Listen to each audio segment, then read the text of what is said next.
یہ کراچی، لاہور یا ملتان نہیں ہے، یہ برطانیہ کے شہر مینچسٹر کی بمزلو روڈ ہے، جسے کری مائل بھی کہا جاتا ہے۔ کری مائل کیونکہ یہاں کئی دہائیوں سے بڑی تعداد میں دیسی ریسٹورنٹس اور ٹیک اویز ہیں۔ نہ صرف یہ بلکہ یہ سڑک جنوبی ایشیائی ثقافت، ایونٹس اور برطانیہ میں ساؤتھ ایشین امیگرنٹ آئیڈینٹی کا بھی ایک اہم مرکز رہی ہے۔ پر یہ سڑک ہمیشہ سے ایسی نہیں تھی۔ 50 اور 60 کی دہائی میں کئی لوگ جنوبی ایشیا سے برطانیہ کی مختلف انڈسٹریز میں کام کرنے آئے۔ ان میں سے بہت سے لوگ رشن یعنی مینچسٹر کے اس علاقے میں آ کر آباد ہونا شروع ہوئے۔ آہستہ آہستہ جیسے آبادی بڑھی، کئی لوگ فیکٹریوں میں کام کرنے کے بعد بمزلو روڈ پر واقع کیفیز میں آ کر بیٹھنا شروع ہوئے، جو کہ اس وقت تک برطانیہ کی کسی بھی اور سڑک جیسی تھی۔ کچھ نے فیکٹریوں کی نوکریاں چھوڑ کر یہاں اپنا کاروبار بھی شروع کیا، جن میں سے کئی نے ریسٹورنٹس کھولے۔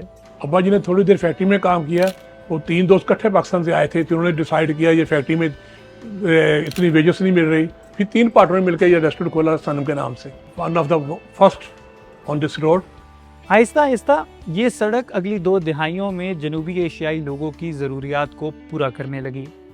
چائے کی دکانیں، تندور اور کئی دیسی ریسٹورنٹس کھلے، اور اسی لیے اس سڑک کو کری مائل کہا جانے لگا۔ یہ سڑک مسلسل بدل بھی رہی ہے۔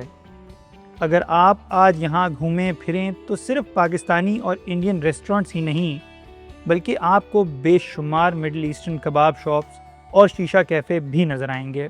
کچھ لوگوں کا تو کہنا ہے کہ اس کا نام اب کری مائل سے بدل کر کباب مائل کر دینا چاہیے۔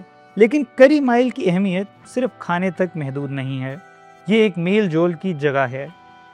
مینچسٹر کے رہائشی کہتے ہیں کہ یہاں چلتے ہوئے کسی نہ کسی جاننے والے سے ٹکرا جانا تقریباً یقینی ہوتا ہے۔ یہی وہ جگہ ہے جہاں عید کی خوشیاں منانے کے لیے لوگ جمع ہوتے ہیں۔ یہی وہ سڑک ہے جو پاکستان کے کرکٹ میچ جیتنے پر جیم ہو جاتی ہے۔ بریڈ فورڈ سے، برمنگھم سے، اولڈم سے، ڈفرینٹ سٹی سے صنم کو چلتے ہیں، صنم کے سامنے چلتے ہیں، وہاں کٹھے لوگ ہوتے ہیں، تو یہاں سے ہلہ گلا شروع ہوا، پورے انگلینڈ میں کہیں نہیں تھا۔ اور سب سے بڑھ کر یہی وہ جگہ ہے جہاں مختلف کمیونٹیز ایک دوسرے سے ملتی ہیں اور اکٹھے آگے بڑھتی ہیں۔